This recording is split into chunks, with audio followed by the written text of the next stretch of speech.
Spooked US rushes urgently to China immediately after Mujtaba's key minister meets Xi's top diplomat in strategic coordination.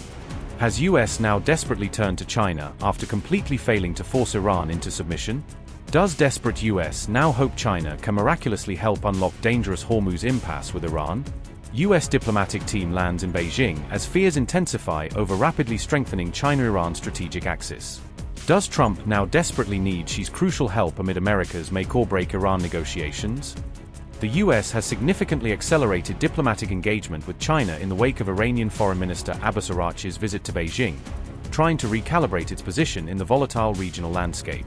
The push came immediately after Araghchi met with top Chinese diplomat Wang, as both sides reviewed their coordination on Middle East security and economic ties. Just one day after that meeting, a bipartisan delegation of US senators arrived in Beijing, underscoring Washington's desire to keep channels with China open on multiple fronts. Discussions on May 7 focused on trade, regional stability, and broader US-China relations, with both sides trying to balance competition and limited cooperation.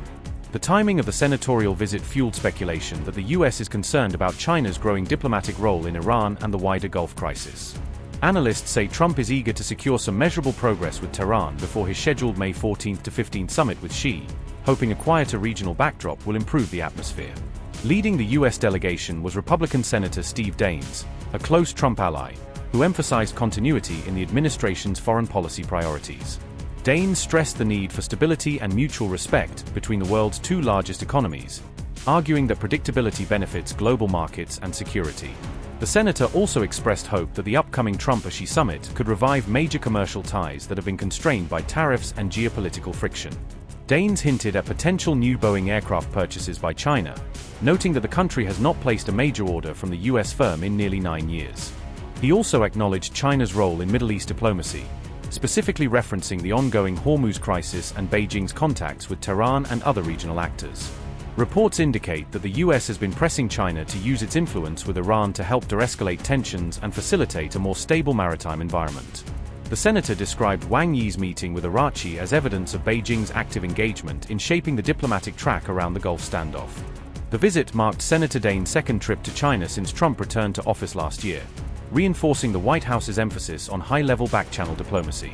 Soon after the talks, Wang Yi said China-US relations had faced many twists and disruptions, reflecting the turbulence in bilateral ties over trade, technology, and security.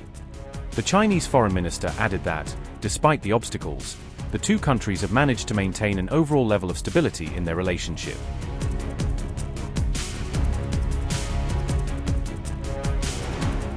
On May 6, Iran's foreign minister spoke of what he described as a new era of cooperation with Beijing, signaling that Tehran now wants to deepen its post-war strategic alignment with China.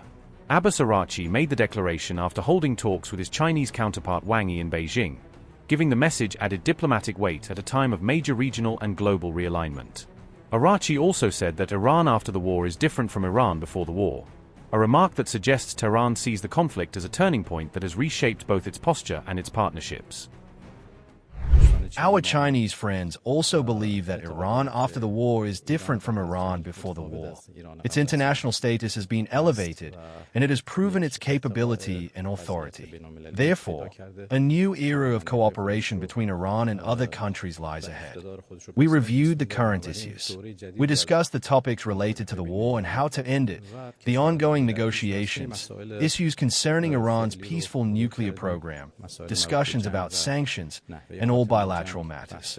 The issue of the Strait of Hormuz was one of our serious topics of discussion, and we also addressed the necessity of respecting the rights of the Islamic Republic of Iran, along with all existing viewpoints.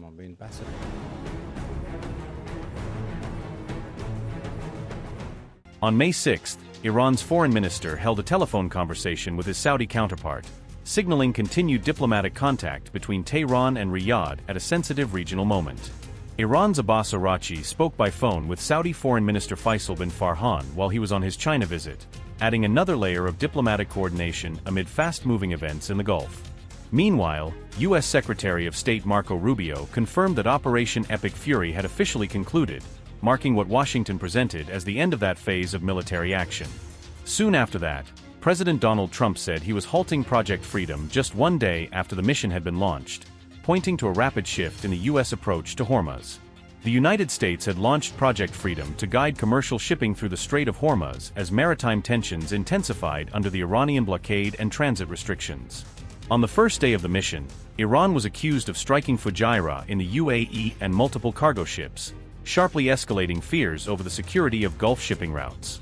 Tasnim news agency reported the diplomatic conversation between the top officials of Tehran and Riyadh, highlighting that back-channel communication continued even as military tensions persisted. Tasnim news agency reported, and I quote, Syed Abbas Araghchi, the Minister of Foreign Affairs of our country, who is in Beijing to meet and consult with Chinese officials, had a telephone conversation with Faisal bin Farhan, the Minister of Foreign Affairs of Saudi Arabia, this Wednesday afternoon. In this conversation, while examining the latest trend of regional developments, the parties emphasized the continuation of the path of diplomacy and cooperation of the countries of the region to prevent the occurrence and escalation of tension. Unquote. The phone call came just a day after Saudi Arabia reacted to the latest reported attack on the UAE, underscoring how closely regional diplomacy is now tracking developments around Hormuz.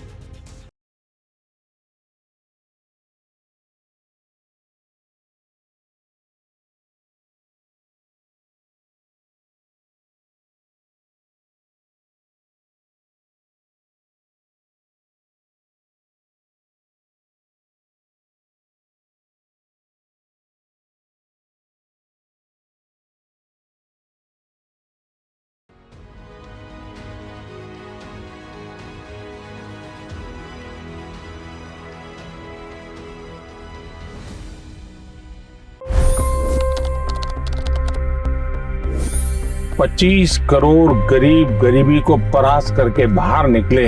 For the good of our nation, let's work together and let's truly make America great again. The fastest news breaks. Requested PM saying that look, you will have to speak to Putin and to Zelensky.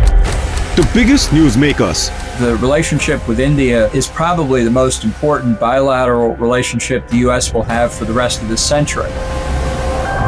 The capital delivered quite an election result today. Expert analysis. The million-dollar question today is how to stop this dance of death. Ground reports. I'm standing at the crossroad of the Kumbh Mela. Behind me are more than 100 entry ghats.